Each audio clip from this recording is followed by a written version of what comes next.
Hello everyone, कैसे हो? जय श्री राम दोस्तों, आप सभी का स्वागत है हमारे यूट्यूब चैनल विद्यापीठ मैथमेटिक्स में। तो दोस्तों, आज के क्लास में हम डिस्कस करने वाले क्लास 12 का यूनिट नंबर 2 मैट्राइसिस का लेक्चर नंबर 9 है, जिसमें हम डिस्कस करेंगे एक्सरसाइज 2.3 के कुछ वर्ड प्रॉब्लम्स जो कि बचे। आज के क्लास में हम सारा पूरा खत्म कर देंगे ये एक्सरसाइज। क्लियर? बढ़िया।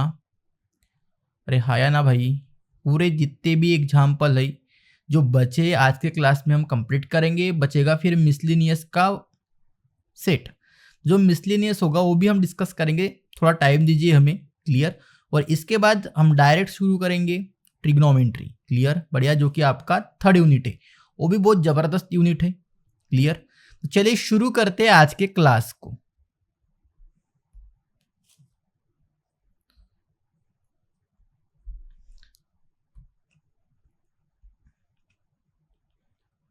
तो दोस्तों, एग्जाम्पल नंबर 3 से स्टार्ट करेंगे। क्या है देखिए, कॉन्सेप्ट समझिए क्या बोलता है। The cost of 4 pencils, 3 pens and 2 eraser, उनकी जो प्राइस है वो 60 है। ठीक है, तो दोस्तों आपको समझना पड़ेगा, जो आपकी फर्स्ट कंडीशन है वो यहां से यहां तक है। क्लियर? अरे हाया ना भाई। अब क्या बोल रहा है, the cost of 2 pencils, 4 pens and 6 erasers is ₹90। ये आपकी सेकंड कंडीशन है। क्लियर? बढ़िया। और the cost of 6 pencils, 2 pens, 3 eraser is 70। तो आपको क्या करना है भाई, the cost of each item, हर एटम की कितनी रुपीज रहेगी वो आपको निकालना है, कॉस्ट निकालना है। क्लियर? तो सबसे पहले आपको क्या करना पड़ेगा, लेट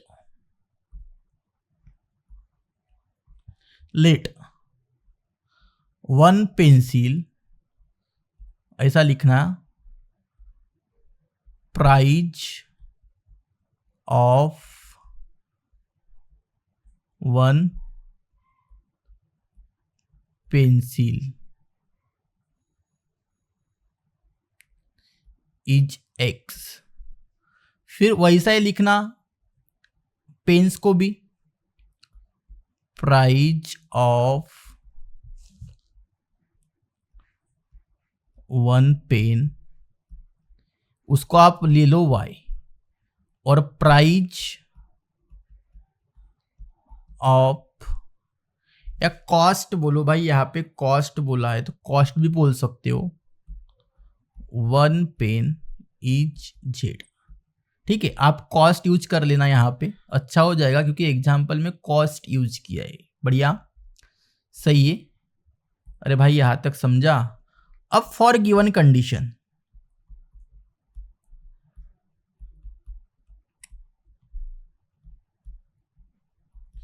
तो आपके पास गिवन कंडीशन क्या है मेरे यारो, बताओ।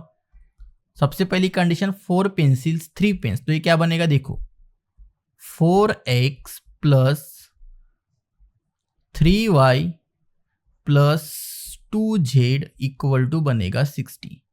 ये आपकी एक कंडीशन बनेगी। सेकंड कंडीशन क्या बनेगी, 2 पेंसिल्स मतलब 2x प्लस 4 पेन्स मतलब 4y प्लस 6 इरेजर मतलब 6z, ये बनेगा आपका 90। क्लियर? बढ़िया। फिर क्या है, 6 pencil 6x plus 3y plus sorry 1 minute यार, 2 पेन से मतलब 2y,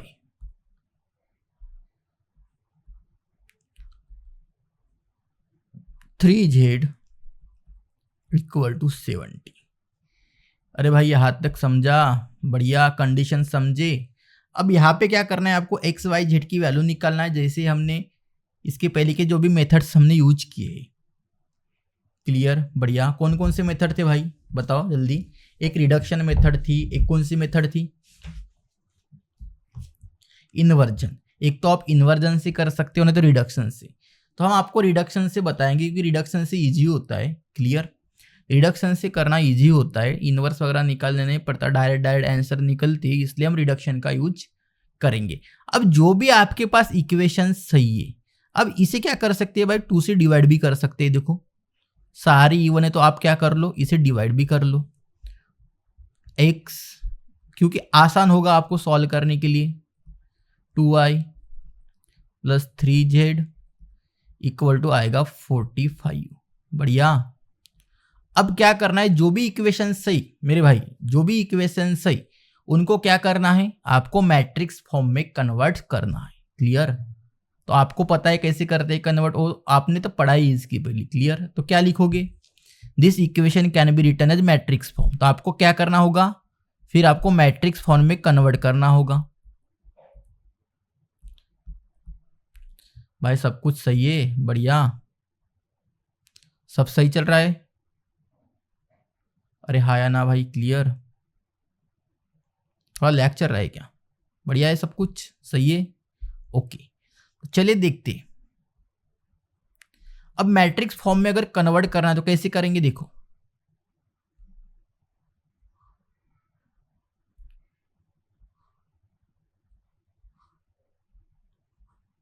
थोड़ा सा ऐसा मैं कर देता हूँ अच्छे से दिखने के लिए आपको। बढ़िया भाई, ठीक है।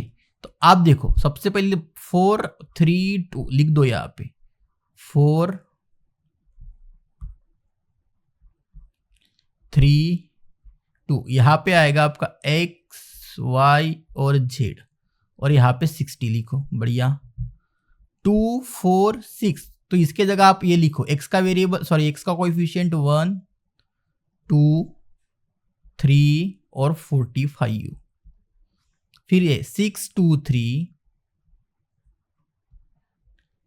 और क्या है भाई 70। तो आपको क्या यूज करना है, रिडक्शन मेथड का यूज करना है। तो क्या करना पड़ेगा, जितने भी डायगोनल के नीचे एलिमेंट्स है सारे 0 आने चाहिए, तभी उसका यूज होता है। क्लियर? मतलब वैसे करोगे तभी रिडक्शन, उसे हम रिडक्शन कहते। तो सबसे पहले क्या करना पड़ेगा, वो डायगोनल के नीचे वाले एलिमेंट्स अगर आपको 0 लाना है तो ये जो एलिमेंट है ये 1 होना चाहिए, तभी हम बहुत इजीली निकाल सकते हैं। तो फिर डिफिकल्ट होता है, ऐसे भी ला सकते हो लेकिन डिफिकल्ट होगा, इसलिए हम क्या करते हैं कि वहां पे डायरेक्ट 1 लाते हैं, मतलब कुछ रो ट्रांसफॉर्मेशन करेंगे और वहां पे 1 लेके आएंगे। तो आप क्या करो, ये जो आपके R2 है इसे यहाँ पे ट्रांसफर करो R1 में। क्लियर? बढ़िया। अरे हाँ या ना भाई? क्लियर? ऐसा कर सकते हो आप। देखो कैसे करेंगे, देखो 1 2 3 यहां पे लिखो। अरे एक मिनट, R1 और R2 को क्या करो, इंटरचेंज कर दो ना भाई। तो ये बनेगा 1 2 3, ये बनेगा 4 3 2, ये 6 2 3। ये जैसे वैसे x y z, और इधर भी चेंज कर लो। इतना कर लिया। अब क्या करना है भाई, जो डायगोनल के नीचे एलिमेंट्स है उनको 0 बनाना है। इसे भी 0 बनाओ, इसे 0 बनाओ और इसे 0 बनाओ। सही है? तो सबसे पहले इसे आप 4 को 0 बनाओ, 4 और 6 को 0 बनाएंगे और फिर इसको 0 बनाएंगे। क्लियर? अरे हाँ या ना भाई? क्लियर? तो सबसे पहले 4 को 0 करेंगे तो क्या ट्रांसफॉर्मेशन करना पड़ेगा, R2 माइनस 4 R1 ही तो करना पड़ेगा भाई। ठीक है, तो ये 0 हो जाएगा 4। अरे भाई 4 0 हो जाएगा नहीं है, फिर उसके नीचे वाला 0 अगर करना है तो कौन सा ट्रांसफॉर्मेशन करना पड़ेगा, साथ साथ ही यूज कर सकते हो। अलग अलग रो में अगर आप कर रहे हो तो साथ में ही यूज कर सकते हो। तो इसे भी आप 0 कर सकते हो। कैसे करोगे, R3 माइनस, एक मिनट, माइनस 6 R1 कर लो ना भाई, हो जाएगा। क्लियर? बढ़िया।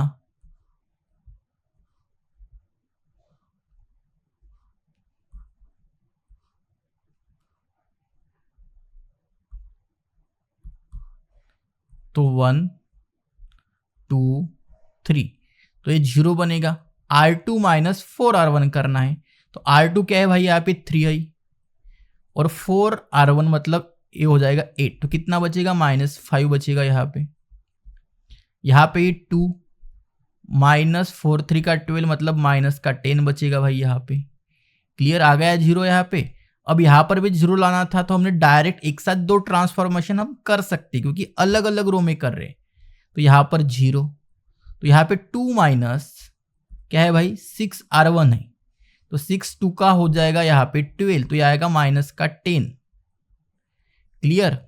और यहाँ पे 3 माइनस का 6 से करेंगे तो ये बनेगा 18, तो ये बनेगा माइनस का 15। सही है। इधर भी कर लो एक्स वाई जेड, इधर भी कर लो वैसे जैसे यहाँ पे किया।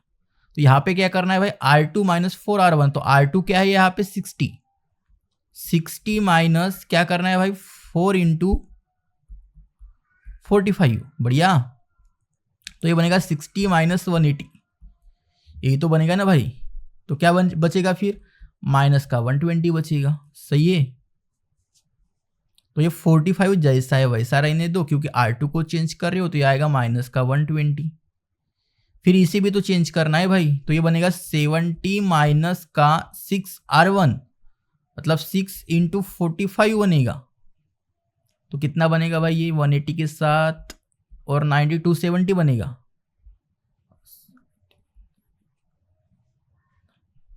तो ये बनेगा 70 माइनस 270, तो क्या माइनस 200। बढ़िया।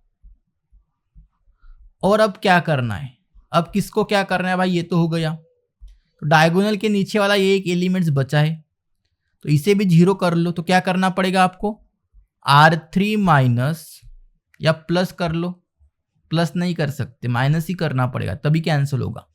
R3 माइनस 2R2 करना पड़ेगा। बढ़िया। अरे हाय ना भाई, क्लियर, सही है सब कुछ। तो ये करोगे तो क्या होगा देखो,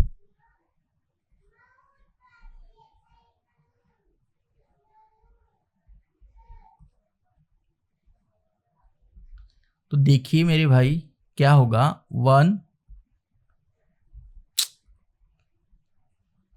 1 2 3 0 माइनस 5 माइनस का 10। बढ़िया। और ये 0 और ये भी 0 हो जाएगा, सिर्फ इसी को निकालना है। तो ये क्या करना था, माइनस का 15 है, माइनस है बीच में, और 2 इंटू करना है आपको माइनस का 10। तो ये बनेगा माइनस 15 प्लस 20, तो ये आएगा प्लस का 5 एक्स वाई जेड, और इधर आएगा 45 माइनस का 120, और माइनस का 200 की जगह आपको रिप्लेस करना पड़ेगा। क्या आता है देखो, क्या है भाई देखो, माइनस 200 माइनस ऑफ किससे मल्टीप्लाई करना था आपको, 2 से, 2 इंटू माइनस का 120। तो ये दिख नहीं रहा होगा क्योंकि यहां पर तो मैं हूं, थोड़ा सा ऊपर कर देता हूं तो अब दिख रहा है। बढ़िया। तो माइनस का 200 और ये होगा माइनस था, प्लस 240 होगा, तो ये प्लस का 40 आ जाएगा। क्लियर। अब क्या करना है भाई देखो, अच्छे से बना लो मैट्रिक्स को, मल्टीप्लाई कर लो।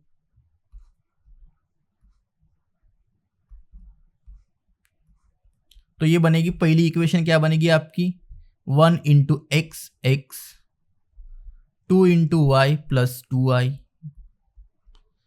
3 इंटू जेड प्लस 3z। ये समझा भाई आपको, क्लियर। अब ये 0 इंटू एक्स 0x, और माइनस 5 इंटू वाई माइनस का 5y, माइनस 10z, और ये बनेगा 5z। यहाँ पर आएगा 45, यहाँ पर आएगा माइनस का 120, और यहाँ पर आएगा 40। क्लियर। तो क्या होगा आपका, अब क्या करो बाय इक्विलिटी ऑफ मैट्रिसेस का यूज करो, बाय इक्वालिटी ऑफ मैट्रिसेस का यूज कर लो। तो ये क्या बनेगा भाई, 5z इक्वल टू बनेगा 40, फिर माइनस 5y माइनस का 10z इक्वल टू बनेगा माइनस का 120। क्लियर। बढ़िया।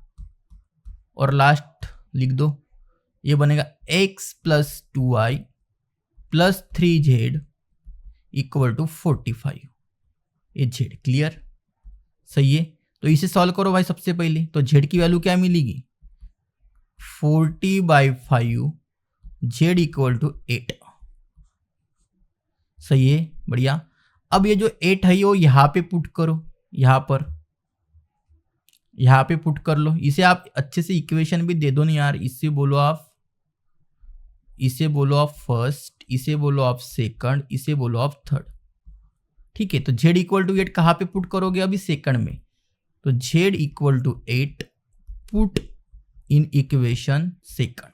जब आप सेकंड में पुटोगे तो ये क्या बनेगा? माइनस का 5y 10 इंटू 8 और माइनस का 120, यही तो बनेगा ना भाई। क्लियर? अब अच्छे से सॉल्व कर लो।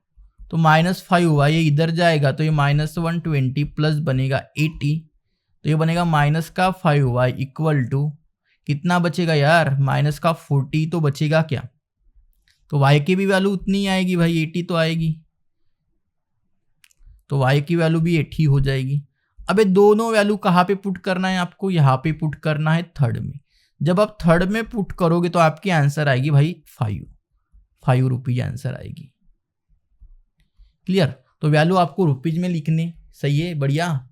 तो देख लो भाई, बहुत सिंपल था, अच्छे से आपको करना था, इक्वेशंस को समझना था, सब कुछ करना था। क्लियर? तो यहाँ पे रुपीज ऐड कर देना क्योंकि वैल्यू रुपीज में निकलती है। समझा? बढ़िया। ओके, अब नेक्स्ट एग्जाम्पल देखते हैं भाई, बहुत ही जबरदस्त है वो भी एग्जाम्पल। यहाँ पे पूरा सॉल्यूशन तो हमने दे दिया है आपको, अच्छे से कर लेना यार। ठीक है ना भाई? कर लोगे ना? हमने जैसे बताया वैसे भी कर सकते हो, यहाँ पे जैसा है वैसे भी कर सकते हो, डिपेंड करता है आप कैसे करते हो। चलिए नेक्स्ट एग्जाम्पल देखते हैं, बढ़िया वाला। सही। अब फोर्थ एग्जाम्पल देखो भाई, इसके हम आपको कंडीशंस बताएंगे, आपको करना है फिर। क्लियर? सिर्फ कंडीशन बताएंगे, आपको क्या करना है भाई? फिर इसको अच्छे से रिडक्शन फॉर्म में करके सॉल्व कर लेना है, हो जाएगा। क्लियर? तो देखिए क्या है, यहाँ पे दे दिया हुआ 3 नंबर्स आर एडेड देयर सम 2। तो 3 नंबर से तो आप ले सकते हो लेट, यहाँ पे ऐसा लिख सकते हो 3 numbers are x y z respectively, ऐसा आप लिख सकते हो। क्लियर? तो पहली कंडीशन क्या बनेगी मेरे भाई? 3 नंबरों को ऐड करके 2 बनता है, तो लिख दो x plus y plus z equal to क्या बनेगा भाई? 2। क्लियर? ये आपकी फर्स्ट कंडीशन बनेगी। सेकंड क्या बनेगी? देखो 2 टाइम्स सेकंड नंबर, मतलब सेकंड वाले को, मतलब y को डबल करना है और उसे सपरेट करना है from their sum of first and third term. तो सबसे पहले फर्स्ट और थर्ड का सम निकाल दो और उससे ट्वाइस y माइनस कर दो, और 8 के बराबर है। किसके बराबर है भाई? 8 के बराबर है।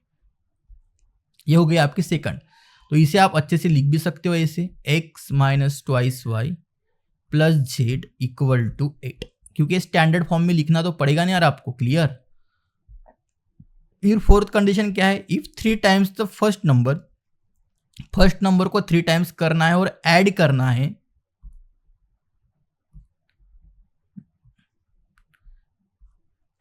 है सम ऑफ सेकंड एंड थर्ड। तो सेकंड एंड थर्ड का सबसे पहले क्या कर लो भाई? सम कर लो, तो y प्लस जेड होगा, और फिर ऐड करना है 3 टाइम्स फर्स्ट, तो ये हो जाएगा आपका 4। तो इसे अच्छे से लिख सकते हो आप 3x plus y plus z equal to 4। अब क्या करना है भाई? मैट्रिक्स फॉर्म में कन्वर्ट करना है और डायगोनल के नीचे वाले एलिमेंट्स को 0 करना है और फिर इक्वेट कर दो, x y z की आपको वैल्यू तो मिल जाएगी। तो बहुत सिंपल था मेरे यार, कर लोगे इसको? आपके लिए छोड़ दूं? बढ़िया। चलिए अब देखते हैं भाई फोर्थ वाला एग्जांपल, बहुत ही सिंपल है। क्लियर? बढ़िया। देखिए the total cost of 3 TV है 2 VCRs,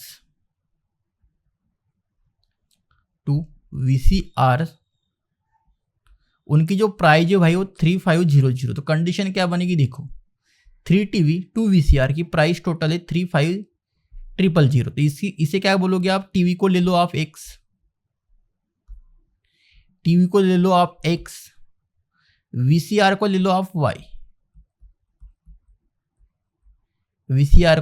आप y, फिर 3x बनेगा प्लस 2y बनेगा इक्वल टू 35000। तो ये आपकी पहली कंडीशन बनेगी मेरे यार। क्लियर, बढ़िया। अब क्या बोल रहा है सेकंड कंडीशन देखो, the shopkeeper wants profit of 100 rupees per television. तो नेक्स्ट कंडीशन में ये बोल रहा है कि हर टीवी पे 1000 प्रॉफिट हो रहा है एंड 500 पर वीसीआर, 500 पर VCR he can sell 2 TV, 2 TV बेचा है उसने और एक वीसीआर बेचा है, क्लियर। अरे हाया ना भाई, तो उन्होंने कहा है कि सेलिंग प्राइस टीवी की क्या रहेगी और वीसीआर की क्या रहेगी, मतलब आपको एक्स और वाई तो निकालना है, क्लियर, बढ़िया, सही है। इसकी जगह टीवी लिख दो मेरे भाई, क्लियर। तो यहां पर सेकंड कंडीशन क्या बनेगी, देखो उसने 2 टीवी सेल की और एक टीवी पे वो 1000 कमा रहा है, तो यहाँ पे कंडीशन बनेगी आपकी 2x। आप डायरेक्टली नहीं लिख सकते, आपको लिखना पड़ेगा 2x, मतलब एक टीवी पे वो 1000 रुपये कमा रहा है, ऐसा लिखना पड़ेगा, प्लस 1 वीसीआर,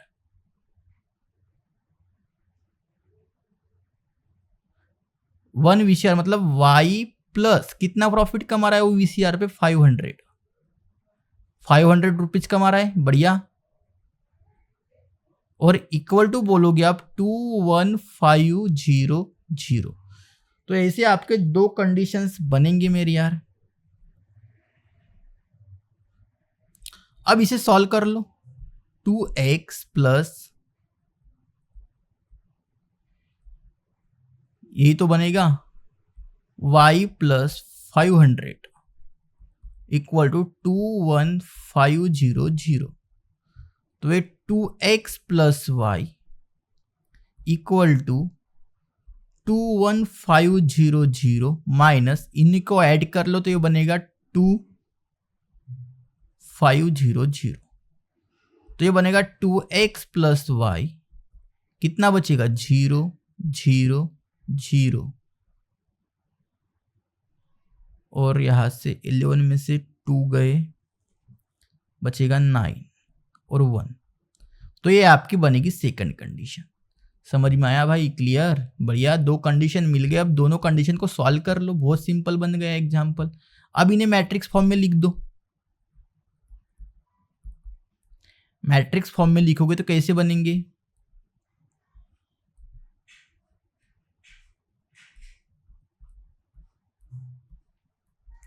देखो 3 2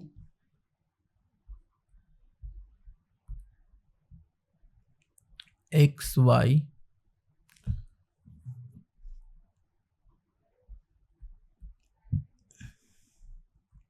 2 1, इस तरीके से आपकी मैट्रिक्स बनेगी भाई। इसे अब रिडक्शन से कर लो, आपका काम बन जाएगा, क्लियर, सही है। अब यहां से क्या कर रहे हैं, आपको डायगोनल के नीचे वाला एलिमेंट्स किसी एक को भी 0 लाए तब भी आपका काम बन सकता है, ठीक है। तो क्योंकि ये 2x2 की मैट्रिक्स है तो इसे आप क्या कर लो 0 बना लो, या एक को भी 0 बनाएंगे तभी चलेगा, मतलब जो नीचे वाला है, मतलब कोई भी एक एलिमेंट्स तो भी 0 होना चाहिए, बस खत्म। 2x2 में ऐसी कोई रेस्ट्रिक्शन नहीं है कि पूरे डायगोनल के नीचे वाले करेंगे या ऊपर वाले करेंगे, अपर ट्रायंगुलर बनाएंगे लोअर ट्रायंगुलर बनाएंगे, यहाँ पे एक भी किया तो भी चलेगा, ठीक है। अरे हाँ ना भाई, क्लियर, समझा। तो आप इस 1 को कर लो 0 तो आसान बनेगा एग्जाम्पल।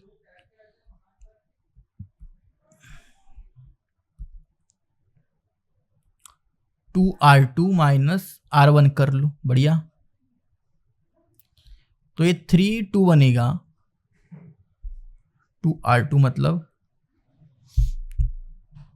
4 माइनस 3 1,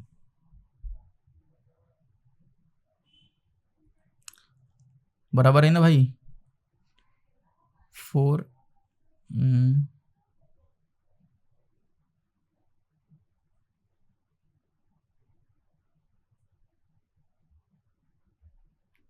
सही है, 1 मिनट, ये +1 ही आएगा और यहाँ पर आएगा 0।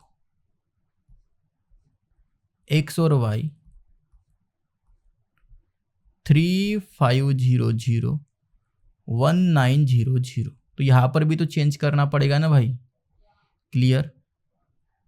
तो यहाँ पर क्या चेंज करेंगे देखो, 2r2, तो 2r2 मतलब ये बनेगा 38123 और 3500 000, ये बनेगा 3000। तो x की, तो यहाँ से इक्वेशन बनाओ मेरे यारो, तो बनेगा 3x + 2y और ये बनेगा y इक्वल टू 3500 300, यही तो बनेगा ना भाई। क्लियर। तो जो x की जो वैल्यू बनेगी, यहाँ पे y नहीं होना चाहिए, x होना चाहिए। तो x की वैल्यू बनेगी आपकी 3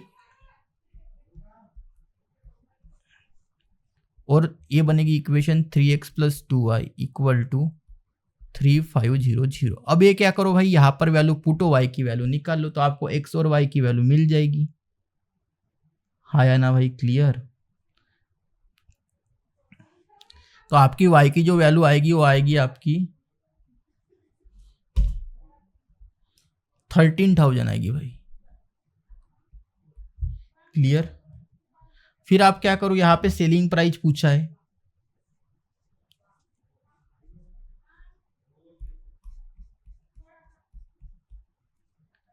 तो x + 1000 कर सकते हो भाई, वही सेलिंग प्राइस होगी, और y + 500 करोगे तो आपको वो मिल जाएगा।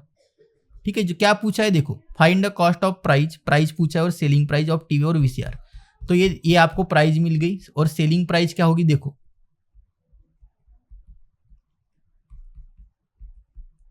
ऑफ टीवी 1 टीवी क्या होगा, x प्लस था आपका, ये x की वैल्यू क्या है +100, ये बनेगा 4000। हो गया भाई, बड़ा बढ़िया। और वीसीआर की भी निकाल लो, x y + 500, तो y क्या था आपका 13, तो ये बनेगा 1300, तो ये आपको ये मिल जाएगा। क्लियर। तो यही आपको निकालना था भाई, यह पूरा सॉल्यूशन यहाँ पे दिया है, तो आपको अच्छे से करना है भाई, लिखना है इसे बुक्स में। ठीक है। तो यहाँ पर ही रुकते हैं भाई। आप सभी का बहुत बहुत धन्यवाद। क्लियर। Bye bye.